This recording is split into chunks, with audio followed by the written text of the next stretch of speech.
Friends, mono tutorial academy में आपका स्वागत है। आज की इस वीडियो में हम पढ़ने वाले हैं इंट्रोडक्शन टू माइक्रोबायोलॉजी।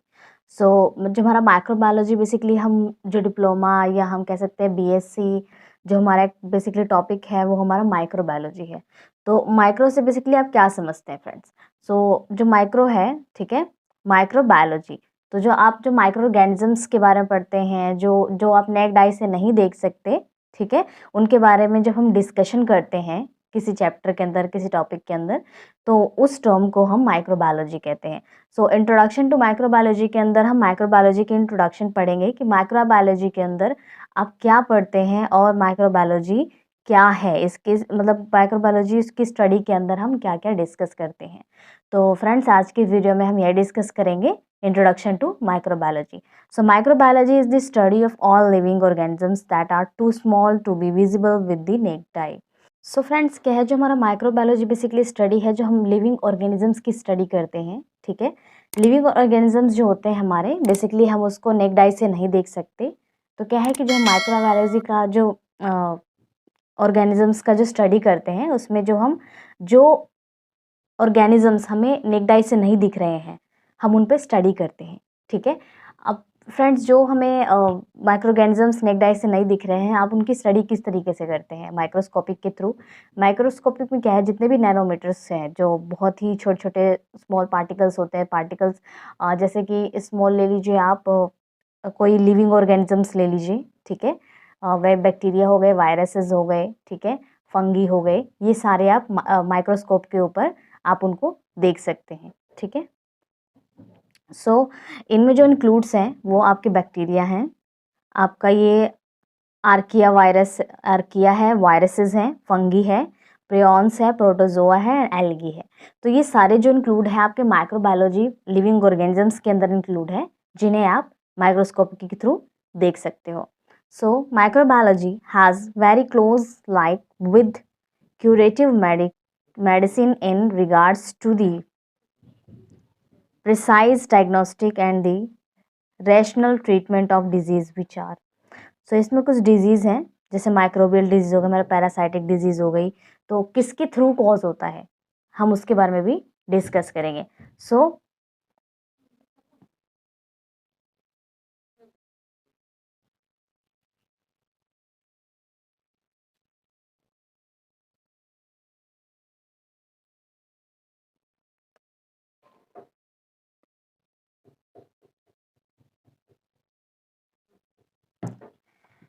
फ्रेंड्स, इसमें क्या होता है कि जैसे कि आपका कोई डिजीज़ हुआ है, ठीक है, उस डिजीज़ के रिगार्डिंग जो क्यूरेटिव मेडिकेशंस होती है, उसमें भी माइक्रोबायोलॉजी का जो है बहुत ही ज़्यादा कोरिलेशन रहता है, ठीक है। सपोज़ कीजिए कि आपको कोई बैक्टीरिया ने आपको इफ़ेक्ट किया है, किसी बैक्टीरिया ने, ठीक है। वो बैक्टीरिया अगर डिफ़ाइन हो जाए कि किस बैक्टीरिया ने आपको बीमार किया है या आपको डिजीज़ कॉज किया है, तो हम क्या कर सकते हैं, उसके अगेंस्ट मेडिकेशंस, एंटीबायोटिक्स बनाकर उसको वहाँ से रिमूव कर सकते हैं, ठीक है। तो हम कह सकते हैं कि ये क्यूरेटिव मेडिकेशंस के भी रिगार्डिंग प्रोसेस में काम करता है। इसके अंदर हमारा फर्स्ट आता है microbial cause by bacteria, spirochaetes, rickettsia, fungi, viruses, chlamydial. तो बेसिकली ये सारे क्या हैं कि जो माइक्रोबियल कॉज होते हैं, ठीक है, किसके थ्रू कॉज होते हैं वो यहाँ पर दिए हुए हैं। तो जो माइक्रोबियल है फ्रेंड्स, माइक्रोबियल हमारा है जो जिसके थ्रू कॉज होता है, तो उसके बारे में यहाँ पर डिस्कस कर रखा है। सेकेंड है हमारा पैरासाइटिक, ये कॉज बाय प्रोटोजोआ हेलमिंथिस। जो प्रोटोजोआ हेलमिंथिस में जितने भी इंक्लूड हैं, ठीक है, जीनस स्पीशीज ले लीजिए, जो पैरासाइटिक जो भी इंक्लूड है इसके अंदर, वो हमारे प्रोटोजोआ और हेलमिंथिस में आते हैं। तो ये कॉज बाय है। तो बेसिकली क्या है, जो माइक्रोबायोलॉजी है, माइक्रोबायोलॉजी एक ऐसा इन्वायरमेंट है, एक ऐसा ग्रुप है जिसके अंदर जितने भी लिविंग ऑर्गेनिजम्स हैं, ठीक है, वो क्या डिजीज़ कॉज कर रहे हैं, उनसे क्या उनके सिम्टम्स क्या है, कॉजेज़ क्या है, प्रिवेंशन क्या है, तो वो सारा जो है, जितना भी इंक्लूड है, वो सारा हमारा माइक्रोबायोलॉजी के अंदर इंक्लूड है। तो माइक्रोबायोलॉजी हम एक ऐसे ऑर्गेनिजम्स की स्टडी करते हैं जो हम नेक्ड आई से नहीं देख सकते फ्रेंड्स, जो हम सिर्फ माइक्रोस्कोपिक के थ्रू देख सकते हैं, ठीक है। For discussing further certain terms in common use need to be classified. तो जब हम पहले डिस्कस जो कर रहे हैं, हम जो टर्म्स डिस्कस करेंगे उनके कुछ ना जो कॉमन यूजेस हैं, ठीक है, जो नीड है उसको हम क्लासीफाई कर रहे हैं, ठीक है। तो कुछ ऐसे टर्म्स है फ्रेंड्स जो माइक्रोबायोलॉजी के अंदर बहुत ही यूजफुल होते हैं, जैसे कि हमारा सेप्रोफाइटस। सेप्रोफाइटस क्या है? जो organisms that grow on decaying matter. So decaying matter पे जो ऑर्गेनिजम्स ग्रो होते हैं उसको हम सेप्रोफाइटस कहते हैं। Parasites. So parasite, a microbe or a larger species that lives in or on the obtains is nourishment from a living host. तो basically क्या है कि जो पैरासाइट्स होते हैं, पैरासाइट्स आपको पता है कि जो लिविंग होस्ट होते हैं उनसे अपना जो है जितने भी न्यूट्रिएंट्स हैं वो लेते हैं, ठीक है, और सरवाइव करते हैं। तो ये एक लार्ज स्पीशीज़ है, लार्जेस्ट स्पीशीज़ है, जैसे कि मैंने आपको बताया कि यहाँ पे जीनस और स्पीशीज़ होते हैं, ठीक है। तो स्पीशीज़ ना कई तरह की होती हैं, ठीक है। जीनस जैसे कि एक प्रजाति होती है, जैसे कि आप ले लीजिए किसी बैक्टीरिया को ले लीजिए, बैक्टीरिया की कई सारी स्पीशीज़ हो सकती हैं, ठीक है, डिफरेंट डिफरेंट टाइप की स्पीशीज़ होती हैं, जीनस उसका सेम होता है।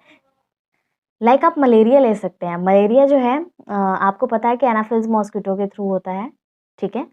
तो जब मलेरिया आप स्टडी करते हैं, ठीक है, तो उसमें जो आप जीनस और स्पीशीज़ देखेंगे ना, जो प्लाज्मोडियम होता है, ठीक है, प्लाज्मोडियम, फैल्सीपैरम, प्लाज्मोडियम, मलेरियाई, ठीक है। तो आपने ये जो जीनस फर्स्ट होता है एंड स्पीशीज़ उसके बाद वाला होता है। तो जो स्पीशीज़ है हमारा, स्पीशीज़ क्या है, हमेशा उसके एंड में आता है, ठीक है। तो स्पीशीज़ ना चेंज हो रहे हैं, आप देख रहे हो कि वो फैल्सीपैरम का है, वो मलेरियाई का है, ठीक है। तो ये क्या होते हैं कि डिजीज़ कॉजेज़ पे भी वो डिवाइडेड होते हैं उनके स्पीशीज़। कैसे? आप देख सकते हो कि फैल्सीपैरम क्या है कि मलेरिया से ज़्यादा इफेक्टिव है, इफेक्टिव इन द सेंस कि डिजीज़ जल्दी कॉज करता है और काफ़ी सारे सिम्टम्स भी होते हैं, ठीक है। तो चांसेस होते हैं कि जो मलेरिया में जो फैल्सीपैरम है अगर वो पॉजिटिव है तो काफ़ी सीवियर है, ठीक है।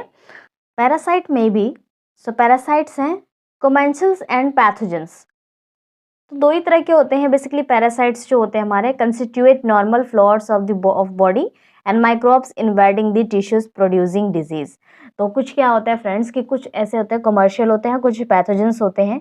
तो जो पैथोजेंस आप समझते हो कि जो डिजीज कॉज करते हैं, कुछ ऐसे होते हैं जो हमारी बॉडी के लिए हार्मफुल नहीं होते हैं, ठीक है, हमारी बॉडी के लिए वो यूजफुल होते हैं। और वो जैसे कि आप जानते हैं कि कुछ पैरासाइट ऐसे भी होते हैं जो आपके लिए यूजफुल हैं और कुछ ऐसे भी हैं जो आपके लिए हार्मफुल हैं।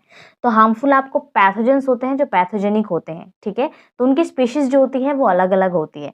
जो जो स्पीशीज़ पैथोजन कॉज़ करते हैं पैथोजेनिक कहते हैं और जो स्पीशीज़ पैथोजन कॉज़ नहीं करती उसे हम नॉर्मल स्पीशीज़ कहते हैं, ठीक है। Opportunistic pathogens. तो अपॉर्चुनिस्टिक पैथोजेंस क्या है? So when body defence are impaired, ठीक है, so may invade and causes disease. तो अपॉर्चुनिस्टिक पैथोजेंस में क्या होता है कि जो आपकी बॉडी है वो डिफेंस नहीं कर पाती और इम्पेयर्ड हो जाती है, ठीक है। सो ये क्या होता है, जब आपकी बॉडी डिफेंस नहीं कर रही है, आपकी बॉडी आपके लिए नहीं लड़ रही है, तो इससे क्या होगा कि बॉडी में डिजीज कॉज होगा। तो इसको हम अपॉर्चुनिस्टिक पैथोजेंस कहते हैं। तो अपॉर्चुनिस्टिक का मतलब, अपॉर्चुनिटी का मतलब क्या समझते हैं आप? अपॉर्चुनिटी का मतलब होता है कि किसी को अपॉर्चुनिटी देना उस टाइम पे, ठीक है, एक मौका देना। तो आप अगर आपका बॉडी इम्यून सिस्टम, आपका इम्यून सिस्टम वीक है तो आप ना पैथोजेंस को, आप उस पैरासाइट को, आप उस बैक्टीरिया को, आप उस फंगी को, उस पैथोजन को, आप उसको क्या कर रहे हैं, एक अपॉर्चुनिटी दे रहे हैं डिजीज कॉज करने का, ठीक है। आप अपनी बॉडी के अंदर डिजीज कॉज करने का उसको मौका दे रहे हैं और वो क्या है कि आपकी बॉडी में डिजीज कॉज करता है। टॉक्सिन्स, टॉक्सिन्स क्या है? Poisonous substances producing by microbes that causes manifestation of the disease। तो मैनिफेस्टेशन ऑफ द डिजीज क्या है फ्रेंड्स? यहाँ पे टॉक्सिन्स, टॉक्सिन से आप क्या समझते हैं? टॉक्सिन्स एक ऐसा पॉइजनस सब्सटेंस है जो क्या है, जो माइक्रोब्स होते हैं वो प्रोड्यूस करते हैं। कुछ माइक्रोब्स ऐसे होते हैं जो टॉक्सिन्स प्रोड्यूस करते हैं, ठीक है।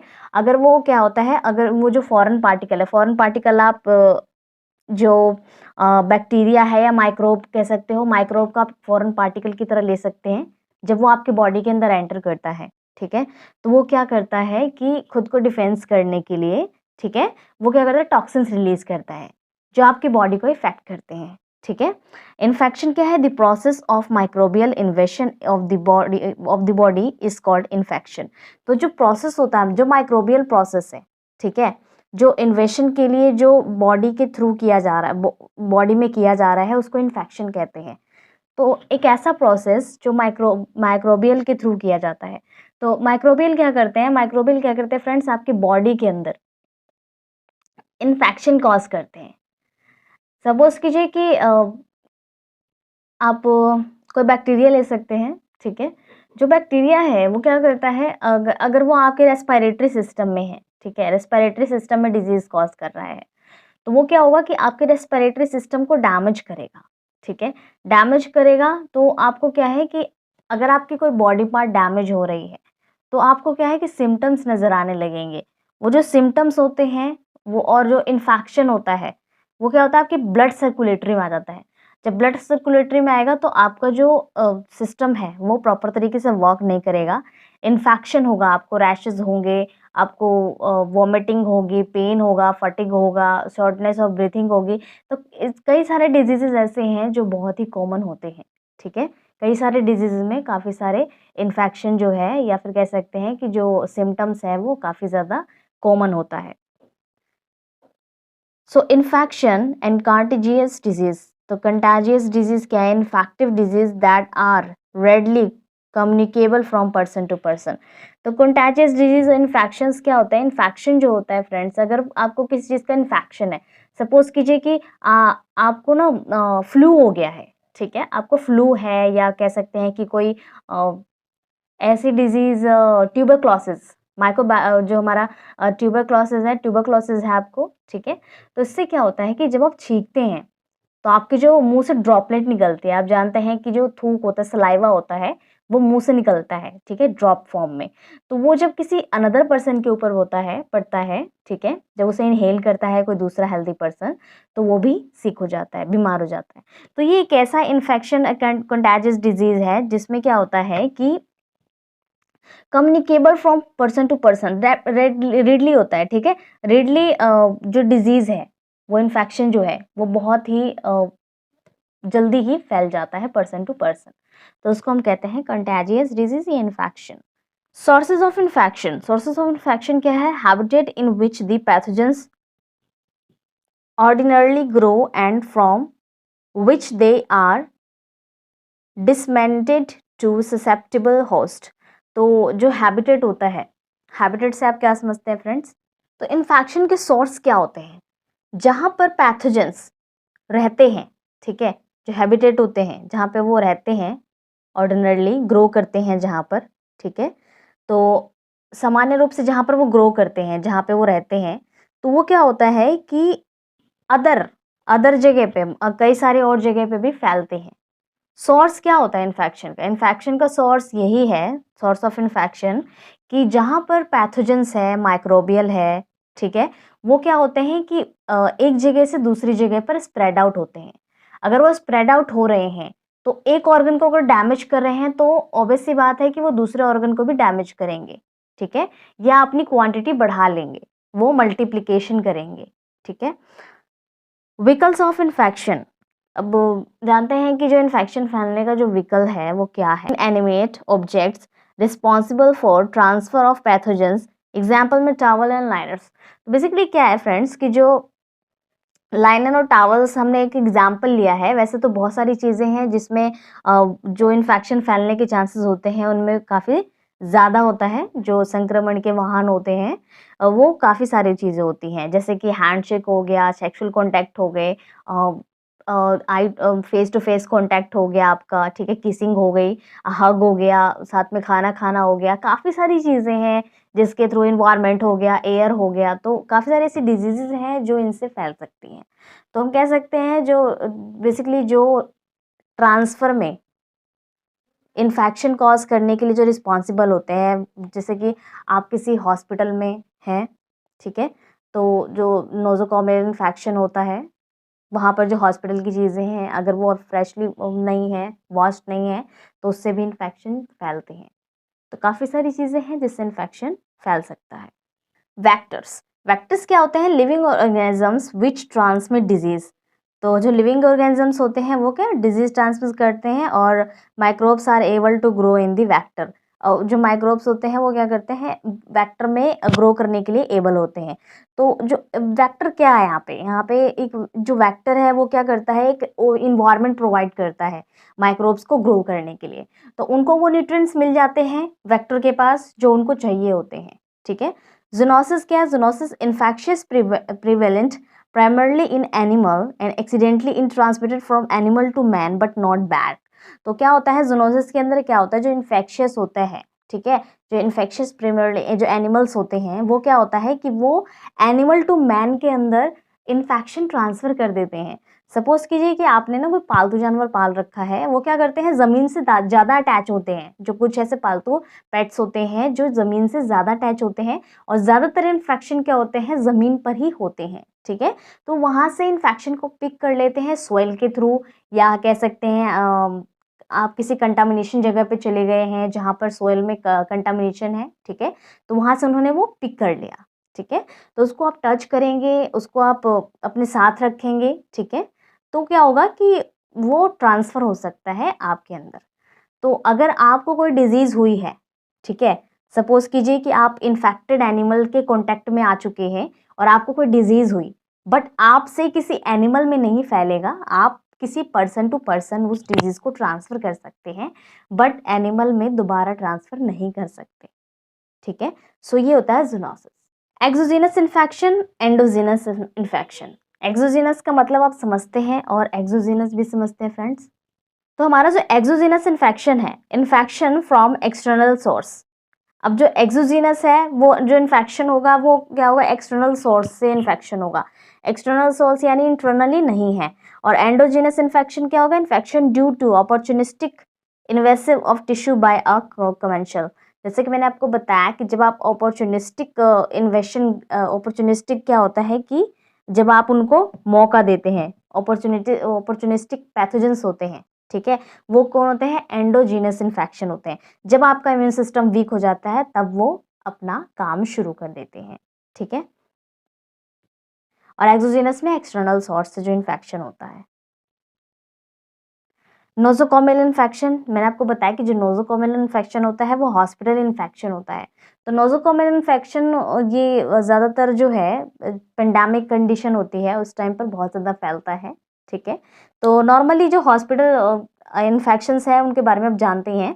नोज़ोकोमियल इन्फेक्शन हमने पहले भी डिस्कस कर रखा है फ्रेंड्स, ये टॉपिक हमने पहले भी पढ़ रखा है, तो आप इसकी वीडियो देख सकते हो, इसके नोट्स भी अवेलेबल हैं, ठीक है। अब हम बात करते हैं सोर्सेज ऑफ इन्फेक्शन की। सोर्सेज ऑफ इन्फेक्शन क्या होते हैं, एक्सोजीनस की बात करें तो पेशेंट हो गए, ठीक है, बाहर से आप पेशेंट के कॉन्टैक्ट में आएंगे तो कैरियर्स जो होते हैं बेसिकली हेल्दी कैरियर्स होते हैं, कॉन्वेलेंसेंट कैरियर्स होते हैं, कॉन्टैक्ट कैरियर्स होते हैं, पैराडॉक्सिकल कैरियर्स हो सकते हैं, इन्फेक्टेड एनिमल होते हैं, सॉइल होता है।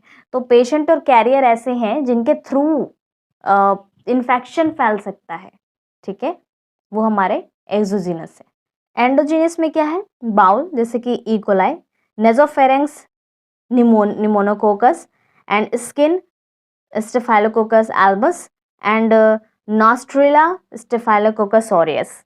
तो क्या है, जैसा कि मैंने आपको बताया जो ये होते हैं ना, आपका एस्क्रिशिया कॉली जो है ये आपका जीनस है एंड ये आपका स्पेसीज है, ठीक है। जैसे स्टेफाइलोकोकस ये है, स्टेफाइलोकोकस ये है और ये इसकी स्पेसीज है। तो जैसा कि आप देख रहे हो ना, जो स्टेफाइलोकोकस जीनस सेम है, स्पीशीज अलग है, ये दोनों अलग अलग डिजीज कॉज कर रहे हैं। जैसे कि स्किन में डिजीज कॉज कर रहा है, ये नॉस्ट्रिल्स में डिजीज कॉज कर रहा है और ऑरियस, ठीक है। तो ये दोनों अलग अलग स्पीशीज हैं। मोड ऑफ स्प्रेड, कैसे कैसे स्प्रेड होते हैं ये। रेस्पिरेटरी इन्फेक्शन की बात करें तो direct contact with infected secretion, example में किसिंग और हगिंग। तो बेसिकली क्या है, जो डायरेक्ट कॉन्टैक्ट हो रहा है उससे भी रेस्पिरेटरी हो सकता है सिक्रेशन के through infection. Indirect contact involving fomites, so dust borne भी हो सकते हैं, ड्रॉपलेट स्प्रे। जैसा कि मैंने आपको बताया कि रेस्पिरेटरी इन्फेक्शन जो है बेसिकली ड्रॉपलेट से बहुत जल्दी फैलता है, okay. Skin wound and burn infection, contact से डायरेक्ट और इनडायरेक्ट दोनों कॉन्टैक्ट हो सकते हैं, डस्ट बोर्न हो सकता है, कंटामिनेशन विद ड्रॉपलेट, तो इससे स्किन वुंड और बर्न इन्फेक्शन हो सकता है। जीआईटी गैस्ट्रोइंटेस्टाइनल ट्रैक इन्फेक्शन जो है हमारा, ट्रांसमिशन बाय फीको ओरल रूट के थ्रू, जैसे कि हो गया वाटर बोर्न हो गया, हैंड इन्फेक्शन हो गया, फूड बोर्न हो गया, वेक्टर हो गया जैसे कि हाउस फ्लाई हो गया। तो बेसिकली क्या होगा कि इनके थ्रू क्या है कि जो जीआईटी इन्फेक्शन होता है, गैस्ट्रोइंटेस्टाइनल ट्रैक्ट इन्फेक्शन होता है, वो हो सकता है। तो जैसे कि वाटर में कोई बैक्टीरिया, वायरस, फंगी है जिसके थ्रू आपके अंदर चला गया है, इन्फेक्शन आपके हैंड में है उसके थ्रू, एंड फूड बॉर्न होते हैं कुछ, एंड वेक्टर जो होते हैं। लेबोरेटरी इन्फेक्शन हो गया हमारा, यूज सिरिंज हो गया, ब्लड एंड ब्लड प्रोडक्ट्स हो गए। तो ये सारे जो है फ्रेंड्स आपके माइक्रोबायोलॉजी, इंट्रोडक्शन टू माइक्रोबायोलॉजी के अंदर इंक्लूड्स हैं। ये सारे आपके माइक्रोबायोलॉजी का पार्ट है, ठीक है। आप इसको, मैंने इसको ये बहुत कंजेस्टेड है, ठीक है, एक समरी टाइप है, ठीक है। आप इसको जितना पढ़ेंगे उतना कम है। माइक्रोबायोलॉजी के अंदर आपका जो है जितने भी डिजीजेज हैं, बैक्टीरियाज हैं, इन्फेक्शन है, ये सारे के सारे आपके इसके अंदर इंक्लूड होते हैं, इवन प्रैक्टिकल्स भी। तो अभी हमने डिस्कस किया है इंट्रोडक्शन टू माइक्रोबायोलॉजी। तो इंट्रोडक्शन टू माइक्रोबायोलॉजी के अंदर आपका कोई भी क्वेश्चन है फ्रेंड्स, तो आप कमेंट बॉक्स में पूछ सकते हैं। सो फ्रेंड्स, वीडियो अच्छी लगी तो लाइक कीजिएगा, फ्रेंड्स को शेयर करना मत भूलिएगा। फ्रेंड्स, मिलते हैं नेक्स्ट वीडियो में। Thank you so much.